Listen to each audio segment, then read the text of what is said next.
Christmas Eve in Lagos. The streets of Victoria Island sparkled with decorations and the wealthy rushed past in their expensive cars, heading to parties and family gatherings. Nobody noticed the old man digging through the rubbish bin outside the Shoprite mall. Nobody except Chioma Nwachukwu. She was rushing to catch the last bus to Oshodi, clutching the small bag containing her meager Christmas shopping, a tin of biscuits for her children and a small piece of meat for tomorrow's rice. That's when she saw him. An elderly man, thin and dirty, his clothes torn and stained, desperately searching through garbage for something to eat. Chioma stopped. She knew she shouldn't. She was already late and her children were waiting. The 2,000 naira in her purse was all she had left until her salary came in January. But something about the man's face, the dignity somehow still visible beneath the dirt and desperation, made her pause. "Uncle, are you hungry?" she asked softly.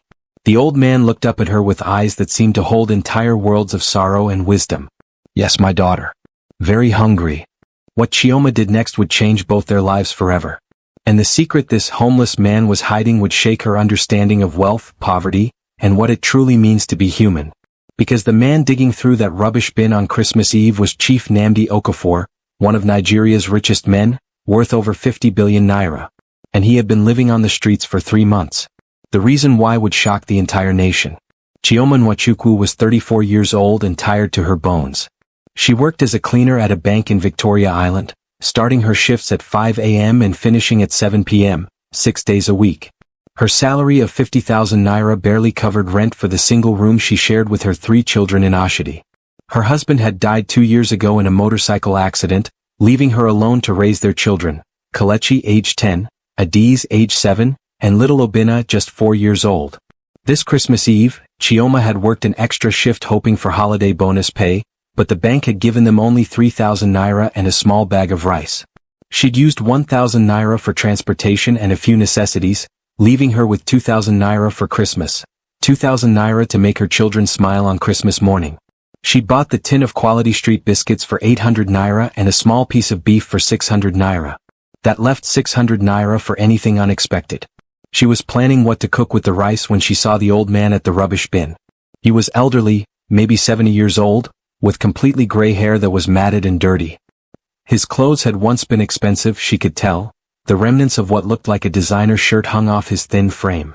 His trousers were torn at the knees. He wore no shoes. His feet were covered in sores and dirt. But it was his hands that caught Chioma's attention. They were searching through the garbage with a strange gentleness, not the frantic desperation of most beggars. And when he looked up at her, his eyes were clear and intelligent despite the hunger etched on his face. "Uncle, are you hungry?" She asked the question even though the answer was obvious. "Yes, my daughter. Very hungry." Chioma looked at the time. The last bus to Oshodi would leave in 15 minutes. If she missed it, she'd have to pay for Okada all the way home, and that would cost at least 500 naira she didn't have. But this old man was someone's father, someone's grandfather. How could she walk past him on Christmas Eve? She reached into her bag and pulled out the tin of biscuits. "Here, Uncle. Merry Christmas." The old man stared at the tin in shock. "You're giving this to me? But this is expensive. Your children." "I can get another one," Chioma lied. "Please eat." His hands trembled as he took the tin. He opened it carefully, almost reverently, and took a single biscuit. He ate it slowly like it was the most precious thing in the world. Tears ran down his dirty cheeks. "What's your name, my daughter?" "Chioma. Chioma Nwachukwu." "Thank you, Chioma. God will remember this kindness. Do you have anywhere to sleep tonight, Uncle? It's Christmas Eve."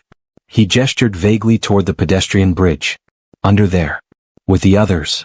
Chioma's heart broke. She thought about her small room, barely enough for her and her 3 children. She thought about the 600 naira left in her purse. She thought about all the reasons she should just walk away. She was barely surviving herself, she had her own children to feed, she didn't know this man, it wasn't her responsibility. But it was Christmas Eve. And if she turned away from this suffering on the night Christians celebrated God becoming human and dwelling among the poor, what kind of Christian was she? "Uncle, come with me." The old man looked up in surprise. "Where?" "To buy you food. Real food. And maybe some slippers for your feet." "My daughter, you don't have to." "I know I don't have to. But I want to. Come." They walked together to a nearby Mama Put, a small outdoor food stand where the woman was packing up for the night. Chioma bought 2 plates of rice and stew for 400 naira, giving one to the old man. She bought a pair of rubber slippers from a street vendor for 100 naira. That left her with 100 naira. 100 naira for Christmas. But watching the old man eat, the way he savored every spoonful like it was a feast, the way he thanked God before eating, the way he wept quietly between bites, Chioma felt richer than any of the wealthy people driving past in their Range Rovers. "What's your name, uncle?" she asked as they ate. "Namdi," he said simply. "My name is Namdi. How long have you been on the streets?" 3 months. But it feels like 3 years. "What happened? How did you end up here?" Namdi was silent for a long time, chewing slowly. When he finally spoke, his voice carried the weight of unbearable grief. "I lost everything. My family. My dignity. My reason to live. I came to the streets to disappear.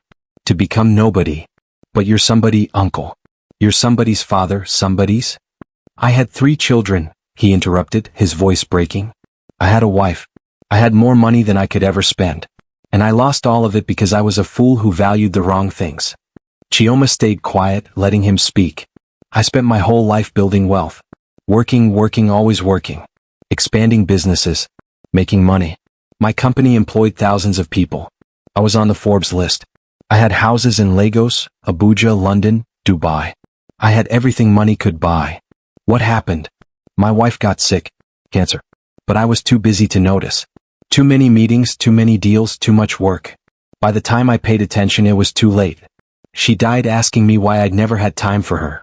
Tears flowed freely down his wrinkled face now, mixing with the dirt and grime.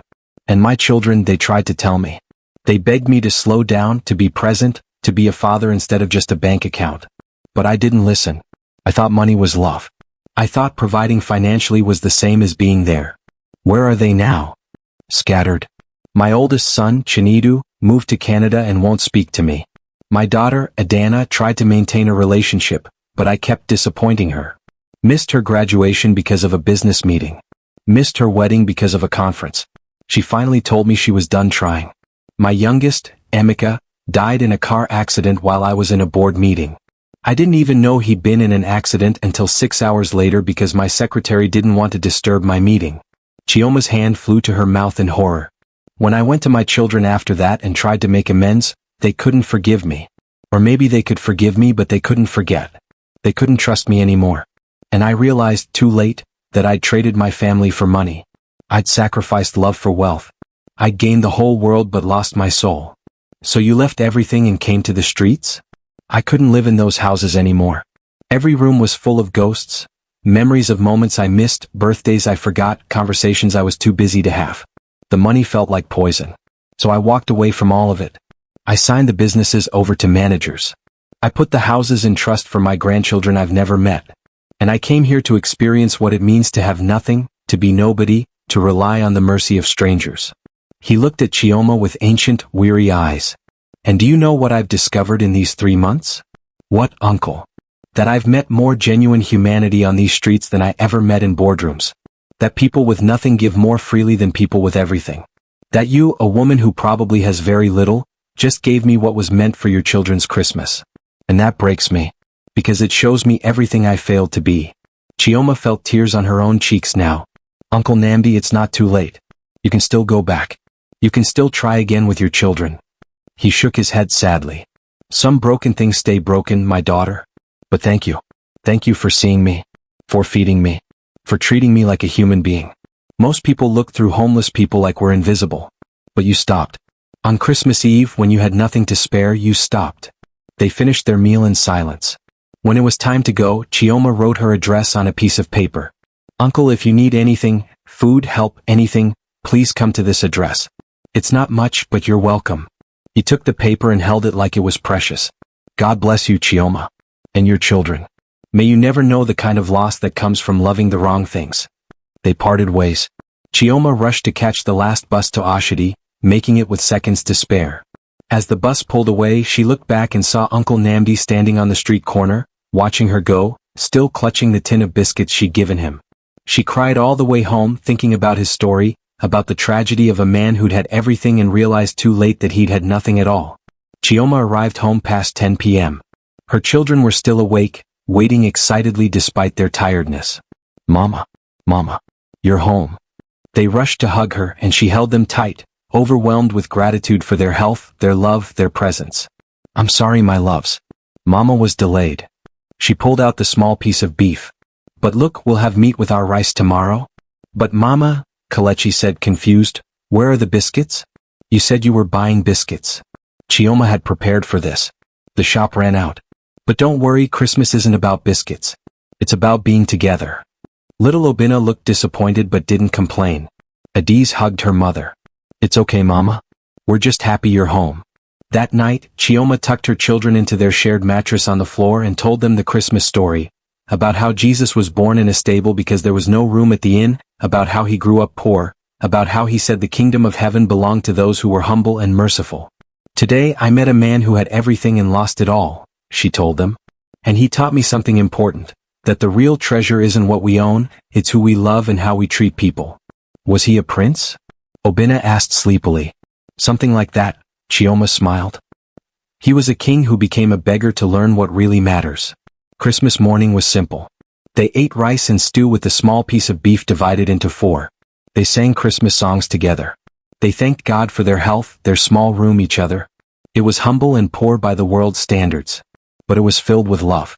That evening there was a knock on the door. Chioma opened the door and gasped. Uncle Namdi stood there, but he looked completely different.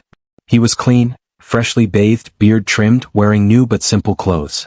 Behind him stood a younger man holding bags. "Uncle Namdi, you look so different. May we come in, my daughter?" Confused but welcoming, Chioma stepped aside. Her children stared at the visitors with wide eyes. The small room suddenly felt even smaller with 4 additional people in it.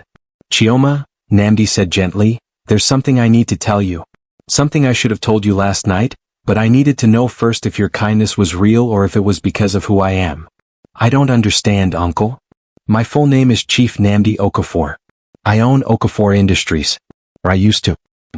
I was one of the richest men in Nigeria." The room went dead silent. Chioma stared at him in shock. You're Chief Okafor? The Chief Okafor? But you were living on the streets." "Yes. Everything I told you was true. I lost my family through my own selfishness. I walked away from my wealth to understand what poverty feels like, what it means to need mercy, to depend on others' kindness. And last night you gave me something no amount of money could buy. You saw me as human. I don't understand. Why are you here?" Namdi smiled, and for the first time Chioma saw joy in his eyes. "I spent all night thinking about what you did. You gave your children's Christmas gift to a stranger.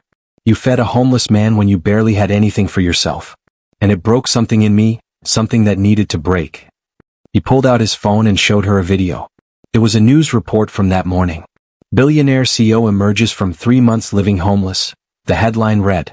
The reporter explained that Chief Namdi Okafor had conducted a secret social experiment, living on Lagos streets to understand poverty and test human compassion. "I recorded my experience," Namdi explained. "I had a team discreetly following me, documenting how people treated me. In 3 months, over 3,000 people walked past me. Many stepped over me. Some kicked me. Many cursed me and told me to get a job. Only 17 people showed me kindness." He looked at Chioma with tears in his eyes. "And of those 17, only one gave me something that cost them significantly. Only one sacrificed something precious for a complete stranger. That was you, Chioma. Last night you gave me the last money you had. You gave me your children's Christmas present. And you didn't do it for recognition or reward. You did it because you saw another human being suffering. Uncle, I didn't know who you were. I just saw someone hungry." "Exactly." Namdi's voice was passionate now. "You didn't know. You had no expectation of reward. You gave because it was right, because it was Christmas Eve, because you have a heart that hasn't been hardened by poverty. Do you know how rare that is? Do you know how precious?" The young man with him stepped forward and began pulling items from the bags. "These are for your children. Toys, clothes, books." No, I can't accept," Chioma protested. "Please," Namdi said softly. "Let an old fool who spent his life working for money instead of his family do something good with that money. Let me give your children the Christmas they deserve. Let me honor the sacrifice you made." Chioma was crying now. Her children stared at the bags full of gifts with wonder and disbelief. But Namdi wasn't finished. "Chioma, I spent 3 months on the streets learning a lesson I should have learned 50 years ago, that wealth without compassion is poverty, that success without love is failure, that having everything means nothing if you have nobody to share it with. He pulled out an envelope. This is for you. Not as payment, I could never repay what you gave me. But as a gift. I'm restarting my life. I'm trying to rebuild relationships with my children. I'm restructuring my companies to prioritize people over profits. And I want to start by helping someone who showed me what it means to be truly wealthy. Chioma opened the envelope with shaking hands. Inside was a check for 5 million naira. She nearly fainted. That's not all, Namdi continued. I've arranged a new job for you at Okafor Industries. Not as a cleaner but in our community outreach department. The salary is 300,000 naira monthly. You'll help identify and support families in need. Because someone who knows what it means to have little will never forget those who have nothing. I can't, this is too much. I don't deserve. Chioma, Namdi's voice was firm but gentle. You gave me 800 naira worth of biscuits when that 800 naira represented your children's Christmas. You spent money you couldn't afford to spend on food for a stranger. You treated a homeless man with dignity and respect when the world had taught you that homeless people don't matter. If that doesn't deserve blessing, what does? As the shock began to wear off and the reality settled in, Chioma's children gathered around the gifts with excitement. But Chioma herself sat down heavily, still trying to process everything. Uncle Namdi, she said quietly, may I ask you something? Anything. Why did you really live on the streets for 3 months? What were you looking for? Namdi sat beside her, his face suddenly old and tired again despite being clean and well-dressed. I was looking for a reason to live. I was looking for proof that humanity still exists. I was looking for hope that maybe, just maybe, I hadn't completely failed as a human being. And did you find it? Last night I did. When you stopped. When you looked at me, really looked at me, and saw a human being instead of garbage. When you sacrificed for a stranger. When you showed me that compassion still exists in this hard world. He paused. I met wealthy people in my old life who would step over a dying man to get to a business meeting. I met poor people who blamed every homeless person for their own suffering. But you, with almost nothing, gave me something. But uncle, surely some other people helped you too? They did. 16 others over 3 months. Some gave me 20 naira. Some bought me pure water. One woman gave me her leftover lunch. Every kindness mattered. Every one of them restored a piece of my faith in humanity. But Chioma, none of them gave me something they needed for themselves. None of them sacrificed anything that cost them. He looked at her with ancient wisdom in his eyes. The Bible talks about the widow who gave 2 small coins, everything she had, while rich people gave large amounts from their wealth. Jesus said she gave more than all of them because she gave out of her poverty. Last night you were that widow. And you reminded me what true giving looks like. So what will you do now? I'm going to Abuja tomorrow. To see my daughter Adana. She just had a baby, my first grandchild, a little girl. I've never met her. Adana didn't even tell me when she was born because she assumed I wouldn't care or wouldn't come. And you're going to go? I'm going to show up at her door on Christmas Day and beg for a chance to be the grandfather I never was as a father. I don't know if she'll let me see the baby. I don't know if she'll even open the door. But I'm going to try. Because last night, you showed me that people are worth more than pride, that relationships matter more than business, that being present is the greatest present. Chioma smiled through her tears. She'll let you in, uncle. She will. Because it's Christmas. And Christmas is about second chances. I pray you're right. He stood up slowly. I should go. But Chioma, please promise me something. What's that? Never stop being who you are. This city, this country, this world, it will try to harden your heart. Poverty will make you bitter. Struggles will make you selfish. People will take advantage of your kindness. But please, please never stop seeing people. Never stop giving even when you have little. Never stop being proof that compassion survives. I promise, uncle. And one more thing. In the envelope there's also my personal number. If you ever need anything, and I mean anything, you call me. Your family now. You saved my life last night. Not because you gave me food but because you gave me hope. The young man who had accompanied Namdi introduced himself before they left. My name is Tund. I'm Chief Okafor's assistant. I was part of the team following him these past 3 months. I just want you to know, Mrs. Chioma, we documented everything. Your kindness last night was captured on camera. We're going to share it as part of a campaign about compassion and humanity. Chioma felt suddenly embarrassed. Oh no, please. I don't want to be on television or...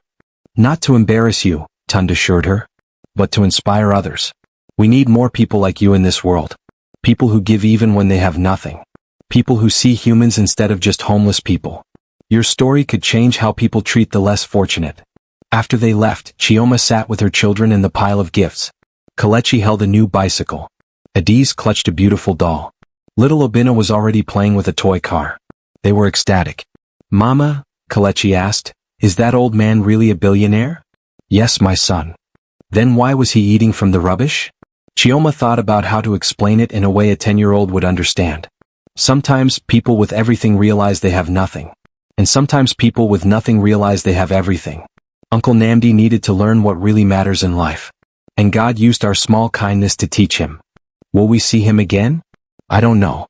Maybe. But even if we don't, we learn something important too. What's that, Mama? That when you help someone, you're not just changing their life. You might be changing yours too. Last night I gave away your biscuits. I'm sorry about that. But because we gave those biscuits to someone who needed them, our whole life has changed. That's how God works. He multiplies our small gifts when we give them with pure hearts. That evening, Chioma's neighbors heard about the incredible story. Some were happy for her. Others were jealous. "Why her and not me?" one neighbor complained. "I would have helped that homeless man too if I knew he was rich." But an older woman in the compound, Mama Ngozi, shook her head. "That's exactly why it wasn't you. You would have helped because he was rich. She helped because he was hungry. That's the difference." 3 days after Christmas, Chioma received a call from an unknown number. It was Namdi. "Chioma, I wanted you to know. I went to Abuja. I knocked on my daughter's door." "What happened?" She opened it. She saw me standing there. And do you know what she did? "What?" She started crying. She pulled me inside. She let me hold my granddaughter for the first time. We talked for 6 hours. We cried together. We prayed together.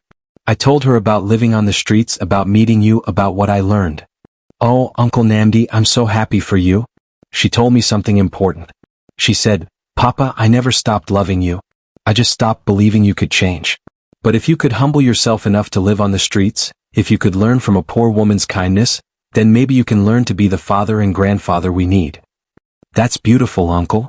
Chioma, you did this. Your kindness that night didn't just feed a hungry man. It started a chain reaction that brought a family back together. That's the power of compassion. That's the ripple effect of love." Over the next few weeks, Namdi's story went viral.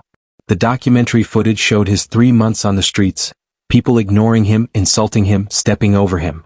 And then it showed Chioma stopping, buying him food, giving him her children's biscuits, treating him with dignity and respect.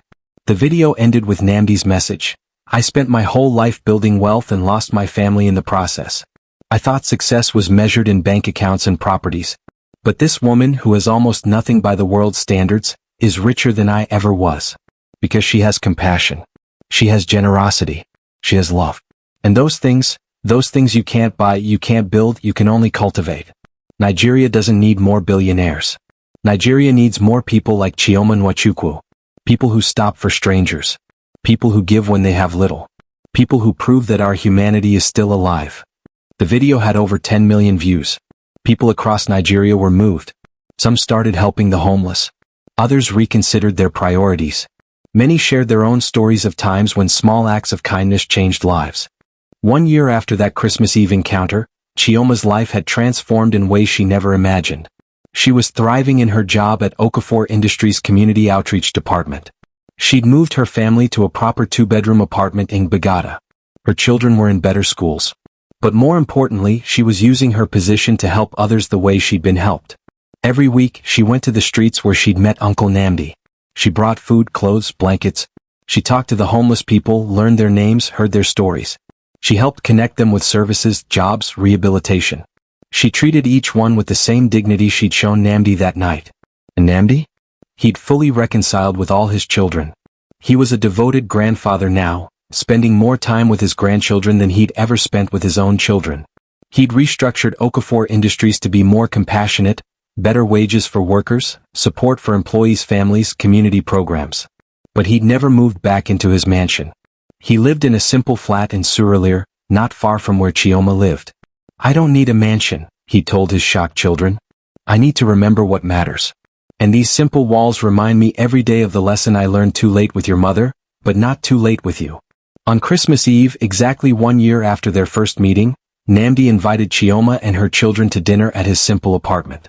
Also there were his daughter Adana with her husband and baby, and his son Chinidu who'd flown in from Canada for the holiday. "I want to propose something," Namdi said as they ate a simple meal of jollof rice and chicken. "Chioma, I want to start a foundation in your name. The Chioma Compassion Foundation. Its mission will be to identify and support people who show extraordinary kindness to strangers, especially when it costs them something. We'll give grants, scholarships, business support, not to the wealthy or the privileged, but to everyday heroes who prove that humanity is alive." Chioma was stunned. "Uncle, you don't need to do that. What I did was just what every person should do but most don't?" Adana interrupted gently. "My father told me what you did. How you gave your children's Christmas gift to a stranger. How you didn't know who he was or expect anything in return. That kind of selfless compassion deserves to be celebrated and multiplied." "But I'm nobody special," Chioma protested. "That's exactly what makes you special," Namdi said softly. "You're nobody special by the world's standards. You have no wealth, no fame, no power. But you have something far more valuable, a heart that hasn't been corrupted by poverty or hardened by struggle. And we need to show Nigeria, show Africa, show the world that people like you are the real billionaires." The Chioma Compassion Foundation launched the following year. Its first act was to identify the other 16 people who'd shown kindness to Namdi during his 3 months on the streets. Each received a grant of 1 million naira and recognition for their compassion. But the foundation didn't stop there. It created a hotline where people could nominate others who'd shown extraordinary kindness. Every month, they celebrated and supported everyday heroes. The security guard who shared his lunch with a beggar, the market woman who paid school fees for a stranger's child, the Okada rider who drove a pregnant woman to the hospital for free when she went into labor. The stories began to change the culture. Kindness became celebrated instead of mocked. Compassion became valued instead of seen as weakness. And slowly, gradually, Nigeria began to remember that wealth isn't just measured in naira and kobo, but in how we treat those who can do nothing for us. Chioma never forgot that Christmas Eve. Sometimes, when life got comfortable, when her new apartment felt too nice, when her job felt too easy, she'd go back to that spot outside Shoprite where she'd met Uncle Namdi. She'd stand there and remember the choice she'd made, to stop, to see, to give. And she'd thank God that she'd been poor enough to understand need, and wealthy enough in spirit to meet it. Because that's what she'd learned from the homeless billionaire who'd been digging through rubbish on Christmas Eve. True wealth isn't what you have. It's what you give when you have little. True success isn't how much you've earned. It's how many lives you've touched. True nobility isn't your bank account. It's your compassion. And the richest people in the world aren't those with the most money. They're those with the biggest hearts. Chioma Nwachukwu, the cleaner from Oshodi who gave her last naira to a stranger, had discovered what many billionaires never learn. That the best investment isn't in stocks or properties or businesses. It's in people. It's in kindness. It's in love. And that investment? It pays dividends that last forever. As Namdi told his grandchildren years later as he bounced them on his knee in his simple apartment. Remember this story. Remember how Auntie Chioma stopped for a stranger. Remember that real treasure isn't found in banks, it's found in hearts. Remember that you're only as rich as the number of people whose lives are better because they met you.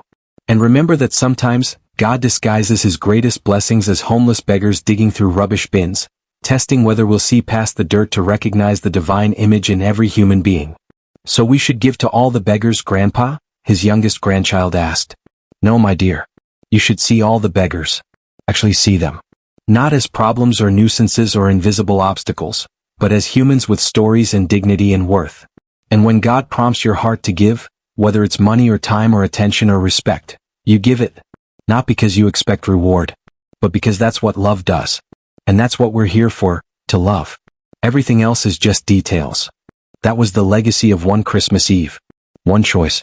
One act of compassion from a woman who had almost nothing but gave it anyway. And from that small seed of kindness grew a forest of changed lives, restored relationships, renewed hope, and a reminder that the true meaning of Christmas isn't in the presents under a tree. It's in the presence of people who stop for strangers and prove that love is still alive in this world.